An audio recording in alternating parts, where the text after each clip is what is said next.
नहीं जानी चाहिए।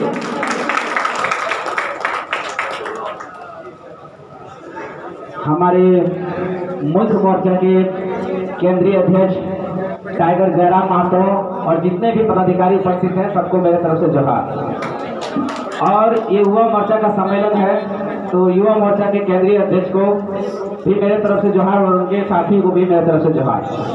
और जितने भी साथी आए हुए हैं दूर दूर से चलकर आए हैं उन सभी साथियों को हम हार्दिक अभिनंदन करते हैं और साथ ही साथ जमा जमा जोहार भी करते हैं। देखिए दोस्तों, आज युवा मोर्चा का सम्मेलन है और युवा के जो सबसे बड़े प्रेरणा स्रोत हैं यानी विश्व के सबसे बड़े युवाओं के गुरु जिनको कहा जाता है स्वामी विवेकानंद। स्वामी विवेकानंद ने एक शब्द कहा था कि arise awake and don't step till the goal is achieved. मतलब कि उठो जागो और तब तक मत रुको जब तक कि लक्ष्य की प्राप्ति ना हो जाए। आप लोगों ने कभी सोचा कि हमारा लक्ष्य क्या है, हमारा गोल क्या है? यहाँ नारा लग रहा है मोतीलाल महतो डुमरी विधायक से कुछ महतो सिंदरी विधायक, जयराम महतो सिंदरी विधायक। अरे हमारा ये लक्ष्य नहीं था, ये हमारा लक्ष्य नहीं है। हमारा गोल क्या है? हमारा गोल है झारखंड को सजाना, संवारना, समेटना। ये हमारा गोल है, ये हमारा लक्ष्य है। और इसको सजाएंगे कैसे, संवारेंगे कैसे, इसको समेटेंगे कैसे? क्यों? सबसे पहले बजट सत्र चल रहा है, बजट पर चर्चा करेंगे। आज झारखंड का बजट है हमारा 1,16,418 करोड़ और तेलंगाना जो 2014 में अलग हुआ उसका बजट आज है कितना? 2,91,000 करोड़। कितना डबल हुआ आप जोड़ लीजिए। जो राज्य 8-10 साल पहले अलग हुआ वो कहां चला गया और हम कहां रह गए, सोचने वाला विषय। आज हमारा झारखंड का जो विकास दर है वो 7.4% के दर से ग्रोथ कर रहा है और तेलंगाना जो है 13.90% तक पहुंच गया। हमारा झारखंड कहां जा रहा है भाई? 24 साल के झारखंड में झारखंड गया कहां? झारखंड लुप्त होने के कगार पर है। जो झारखंड 40% रेवेन्यू देता है वो झारखंड 42% का गरीबी झेल रहा है। कितना दुर्भाग्य की बात है।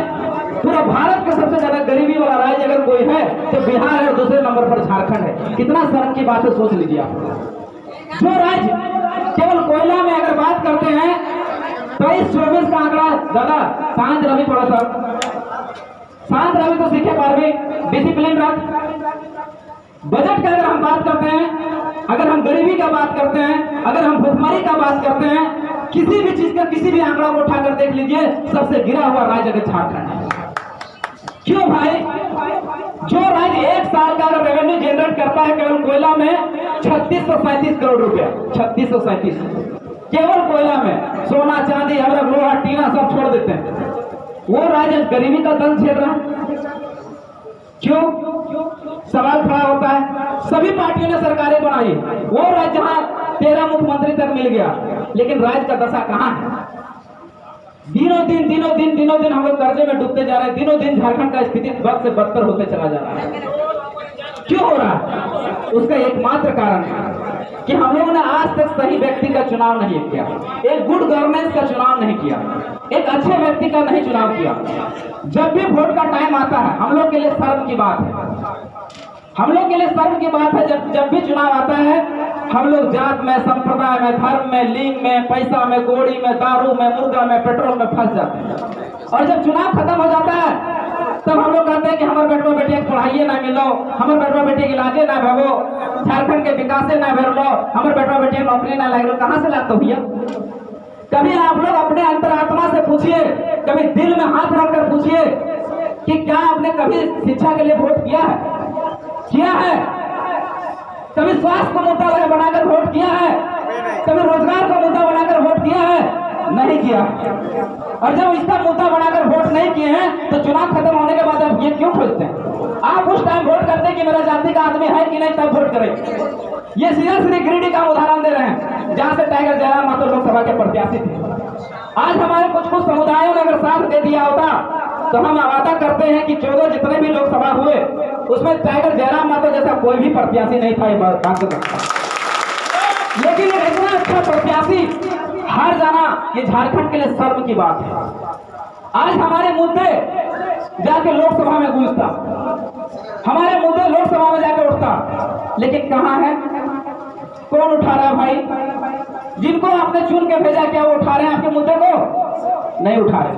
आप उस समय राष्ट्रवाद, धर्मवाद, जातिवाद, पूंजीवाद, परिवारवाद इस चीज में फंसकर वोट दिए हैं। राष्ट्रवाद आपको मिल रहा है, परिवारवाद आपको मिल रहा है, जातिवाद आपको मिल रहा है। भैया इससे उठना पड़ेगा। अब हमने कहा कि लक्ष्य की बात, कि आपका लक्ष्य क्या, आपका गोल क्या है? हमारा गोल है कि झारखंड समग्र विकास करे, सतत विकास करे, सस्टेनेबल डेवलपमेंट की बात हो। सतत विकास की बात हो कहने का मतलब है कि आर्थिक, सामाजिक, सांस्कृतिक और भाषाई आधार पर झारखंड विकास करे। कैसे विकास होगा उसका? हम सब मिलकर विकास करेंगे। अगर चाहेगा कि जयराम महतो या मोतीलाल महतो या जितने भी साथी हमारे उपस्थित हैं वो केवल विकास कर देंगे, संभव नहीं। आप एक एक को इस चीज को समझना पड़ेगा। तो विकास करने के लिए सबसे बड़ा पैमाना क्या होता है झारखंड में, नहीं पूरा भारत में, पूरी दुनिया में क्या होता है? एक शास्त्रों में कथन है, विद्या ददति विनयम। विद्या विनय देती है, विनय से पात्रता आता है, पात्रता से धन आता है, धन से धर्म से सुख की प्राप्ति होती है। दुनिया में हिंदू हो या मुसलमान, ईसाई हो या कुछ भी सिख जाति, कोई भी जाति के लोग हो, अगर मनुष्य योनि में जन्म लिया है, जीव जंतु योनि में भी जन्म लिया है, तो सबसे पहले उसको जरूरत पड़ेगी रोटी की। और रोटी कहां से आएगा? रोजगार से आएगा। और रोजगार कौन देगा? आपकी सरकारें देगी। तो अब एक अच्छा सरकार अगर नहीं चुनिएगा तो रोजगार आपको कहां से मिलेगा? आपको रोटी कहां से मिलेगा? कहां से मिलेगा? कितनी भी सरकारें आती है, जाती हैं, कहते हैं हम रोटी देंगे, हम रोजगार देंगे, लेकिन आज तक मिला क्या? कटोरा। सबसे पहला चीज अगर राज्य को विकास करने का साधन जो है वो है शिक्षा। और शिक्षा में पूरा भारत का सबसे गिरा हुआ खराब शिक्षा व्यवस्था अगर कहीं का है तो झारखंड के बाद। पूरा भारत में सबसे गिरा हुआ शिक्षा व्यवस्था बिहार के बाद दूसरा नंबर पर आता है। जहां 30-35 बच्चों पर हम राष्ट्रीय एजुकेशन पॉलिसी की बात करते हैं, एजुकेशन पॉलिसी की बात करते हैं, राष्ट्रीय शिक्षा नीति कहती है कि 30-35 बच्चों पर एक टीचर की आवश्यकता होनी चाहिए, व्यवस्था होनी चाहिए। लेकिन झारखंड में 300-400 बच्चों पर टीचर की व्यवस्था है। हमारा बच्चा कहां से पढ़ेगा? जाएगा, खिचड़ी खाएगा, घर आ जाएगा, पढ़ेगा नहीं। जब पढ़ेगा उसका बाप का क्या जाता है? सरकार के बाप का क्या जाता है? भविष्य तो आपका बर्बाद हो रहा है। समझने वाला विषय है। हमारे जीडीपी का, हर राज्य हो या देश हो, अपना 25 से 30% जीडीपी का अपना शिक्षा एजुकेशन में खर्च करता है। लेकिन झारखंड कितना खर्च करता है आपको पता है? मात्र 6%। कितना? 6%। कहे कि जितना अनपढ़ रहेंगे, जितना गंवार रहेंगे, जितना अशिक्षित रहेंगे, उतना उसको कैडर बनाने में आसानी होगा, उतना उसको झंडा ढवाने में आसानी होगा।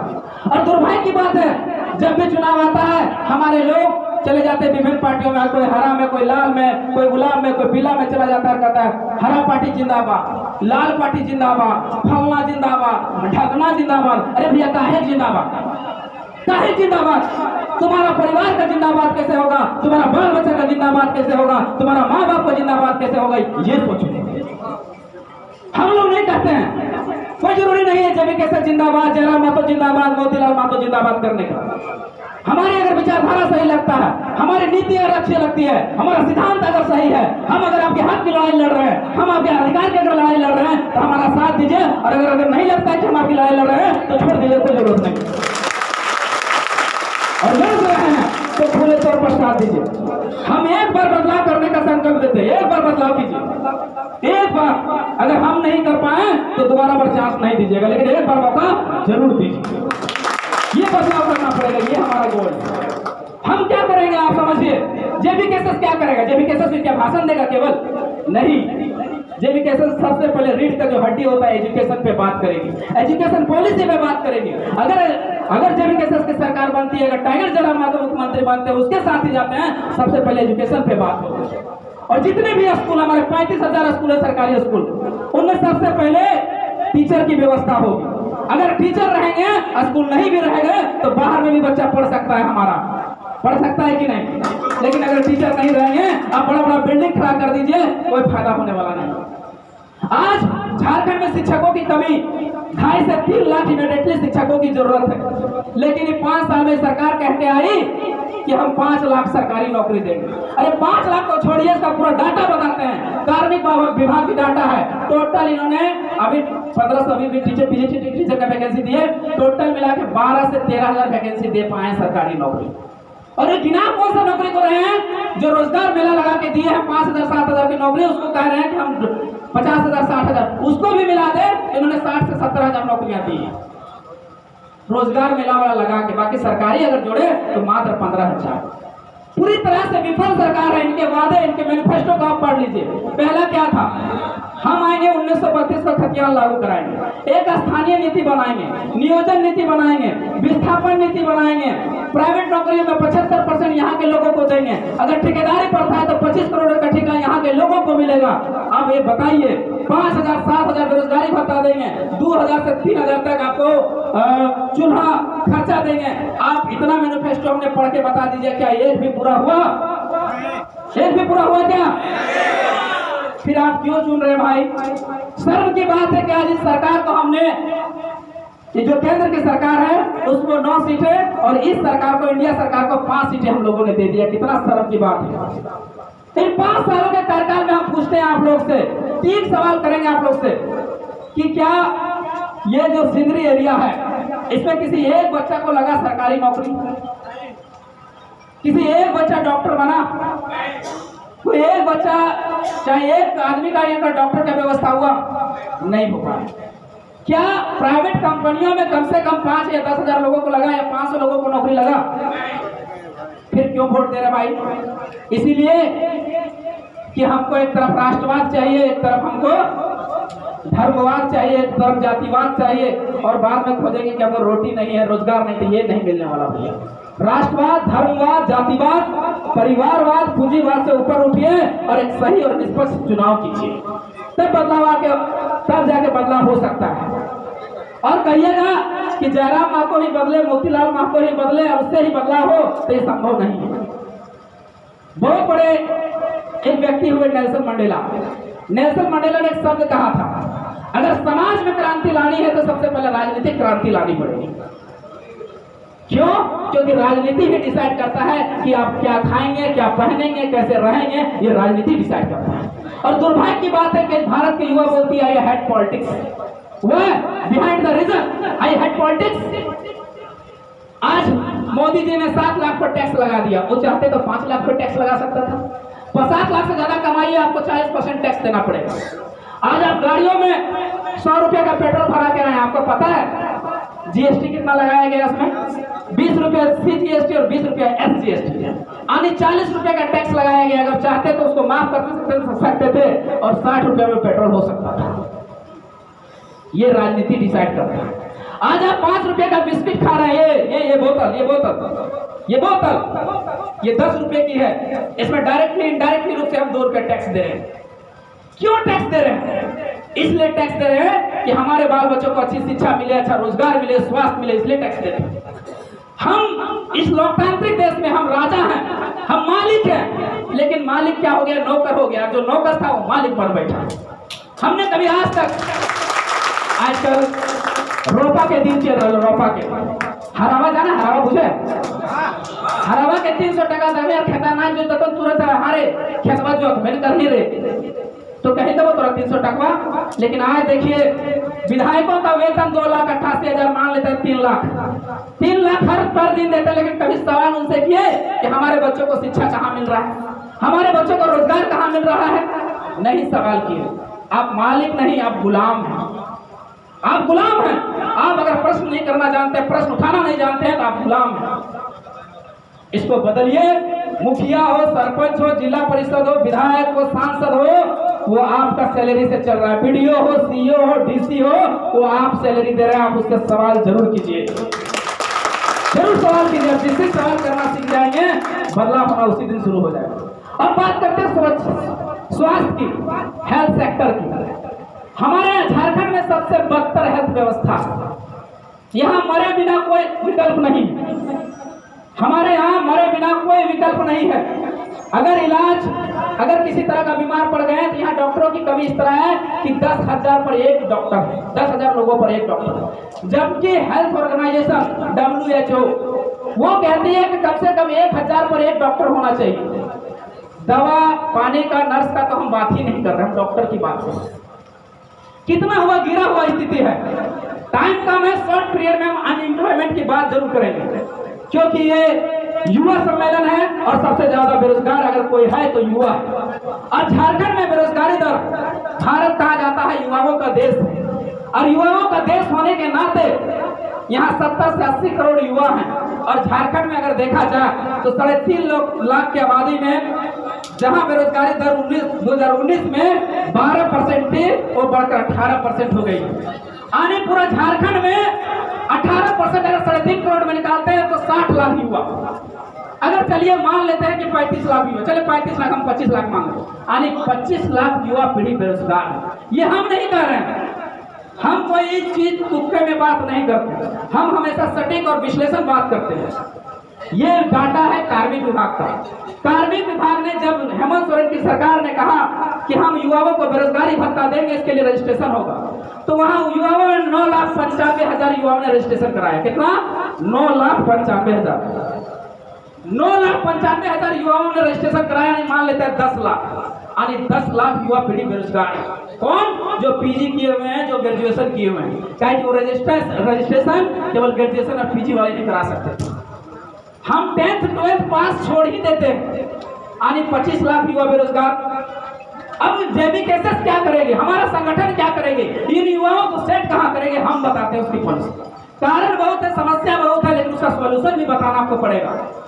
हम सेट करेंगे 5.5 लाख सरकारी नौकरियां, जिसमें से 3.5 लाख पोस्ट खाली है। अगर स्थानीय नीति नियोजन नीति बनती है और अगर सीडी की नौकरियां हैं, अगर उसमें 100 नौकरी निकलती है और 90 नौकरियां झारखंड के बच्चों को मिलता है, तो 3.5 लाख पोस्ट में कम से कम 3 लाख हमारे झारखंड के छात्र एडजस्ट होंगे कि नहीं?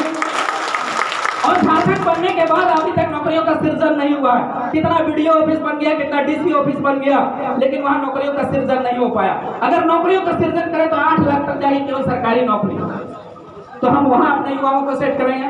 और हमारे यहाँ प्राइवेट कंपनियां 2800 लिस्टेड है, जो महारत्न, नवरत्न और गिरिरत्न कंपनियां हैं, जैसे CCL, BCCL, ECL, Tata, Vedanta, Usha Martin जैसी बड़ी बड़ी कंपनियां। इन कंपनियों की अगर बात करें तो इनमें एक शिफ्ट में 5 से 10,000 लोग काम करते हैं, 3 शिफ्ट में तो 30,000 लोग काम करते हैं। अगर हम पॉलिसी बना दें कि सबसे पहले झारखंड में झारखंडी कौन हो, परिभाषित हो, और उस कंपनियों में 75% यहाँ के युवाओं को रोजगार मिलेगा, तो हमारा युवा पीढ़ी को रोजगार लगेगा कि नहीं, और हम 25 लाख लोगों को हमारा एडजस्ट कर सकते हैं कि नहीं, आप सोचिए। ये हमें सॉल्यूशन के बाद बोला, हम और आप मिल के लड़ना पड़ेगा। दिनकर जी के एक बहुत बड़ा अच्छा कथन है कि वसुधा का नेता कौन हुआ, वसुधा का नेता कौन हुआ, भूखंड विजेता कौन हुआ, यतुलित यश क्रेता कौन हुआ, यतुलित यश क्रेता कौन हुआ, जिसने ना कभी आराम किया, विघ्नों में रहकर नाम किया, विघ्नों में रहकर नाम किया। साथियों, आराम करने का समय नहीं है। ये 2.5 साल 3 साल का संघर्ष चला, अब है हम लोग सफलता की ओर बढ़ने का। आप लोग का साथ चाहिए। बहुत सारी पार्टियां आएंगी, आपको बरगलाएंगे, दारू, मुर्गा, पेट्रोल, बहुत सारे चीज को लोभ, लालच, जात, संप्रदाय का देगी। आपको भटकना नहीं है, इस बार भटकना नहीं है किसी भी कीमत पर। बहुत अच्छा दिनकर जी ने एक और बहुत अच्छा लाइन कही है कि कवच कुंडल गया पर प्राण तो है, कवच कुंडल गया पर प्राण तो है, भुजा में शक्ति धनु पर बाण तो है। जब कर्ण का मारना था तो उनके कवच कुंडल को ले लिया गया था। इसी तरह से जब लोकसभा में हम लोग को मारने की बात आया, हम लोग को हराने की बात आया, तो आप लोगों ने मीडिया चैनलों के माध्यम से देखा होगा कि किस तरह से हम लोग पर षड्यंत्र रचा गया था, और किसी तरह से हम लोग हार गए। हार का हमें खेद नहीं, खेद इस बात का है कि जो 3 साल का संघर्ष चला, जो 3 साल की जागरूकता अभियान चली, उसमें हम लोगों को पूरी तरह से जागरूक नहीं कर पाए। अब है कि हमारे पास 3 महीना का टाइम है। ये 3 महीना के टाइम में हमें जन जन तक पहुंचना है। दिनकर जी का एक और कथन है कि चाहे संजय हो डरा हुआ, चाहे सच कहना सुनना भारी, चाहे संजय हो डरा हुआ, चाहे सच कहना सुनना भारी हो, चाहे धृतराष्ट्र बैठा हो गद्दी पर जनता कभी ना गंधारी। आज क्या हुआ है कि हेमंत सोरेन धृतराष्ट्र बन के बैठा हुआ, और हम लोग जो जनता है वो गंधारी बने हुए, आंखों में पट्टी बांधे हुए। हेमंत सोरेन सरकार कुछ भी कर दे रही है। आज पीजीटी के वैकेंसी हुआ, पीजीटी में 75 75% बाहर की नौकरी ले गए। पब्लिक प्रोसिक्यूटर की नियुक्ति हुआ, 113 पोस्ट में 72 पोस्ट बाहर के लोग ले चले गए। कृषि पदाधिकारी का नियुक्ति हुआ, 75% बाहर के लोग चले गए। तो हम लोग क्या यहाँ तंबूरा बजाने के लिए बैठे हैं? झारखंड को 88 साल संघर्ष करने के बाद, 88,000 कुर्बानी देने के बाद क्या हम लोग किस लिए बनाए थे झारखंड को? यही दशा देखने के लिए? नहीं नहीं नहीं नहीं, नहीं। हम लोग झारखंड को बनाए थे कि हमारे बच्चों को अच्छी शिक्षा मिले, अच्छा रोजगार मिले, अच्छा स्वास्थ्य मिले।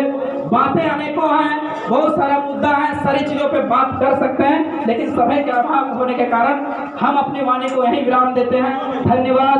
जोहार, जय झारखंड।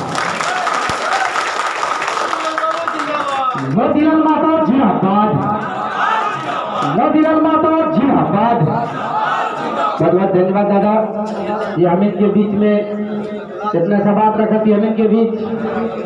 और हमें चाहते कि अब आज के कार्यक्रम, आज के मुख्य वक्ता के रूप में हम इनके बीच में यह उपस्थित थी।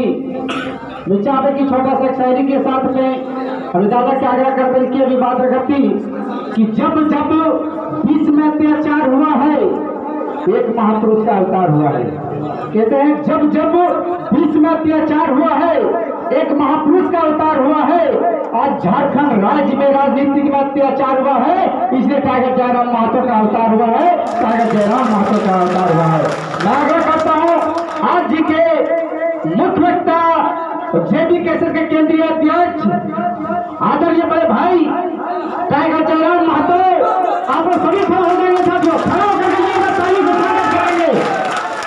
टाइगर जयराम महतो जिंदाबाद, टाइगर जयराम महतो जिंदाबाद, जेबी कैसेट जिंदाबाद, जेबी कैसेट जिंदाबाद, मोतीलाल महतो जिंदाबाद, जिंदाबाद। दादा आगे से स्टार्ट हो जाइए, सबको देख ले, सबको देख।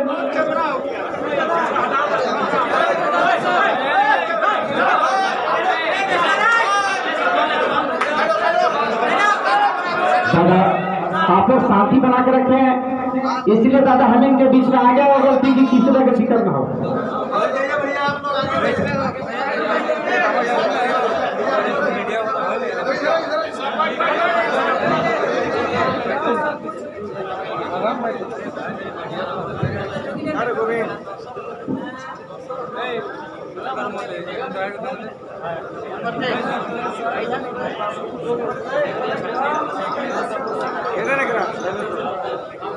आगे से साइड हो जाइए प्रसाद भाई। हाँ भाई, ठीक है भैया। तो आज धनबाद जिला के अंतर्गत सिमरी विधानसभा गोविंदपुर प्रखंड के इस सभागार में केंद्रीय युवा मोर्चा के महासम्मेलन में उपस्थित तमाम हमारे नौजवान साथी, जिनके कारण आज इस लोकसभा के चुनाव में हम लोगों ने बहुत ही शानदार प्रदर्शन किया। और साथ ही साथ चूंकि युवा मोर्चा का कार्यक्रम बेशक है, लेकिन हमारे बहुत सारे अभिभावक भी आए हमें आशीर्वाद देने के लिए।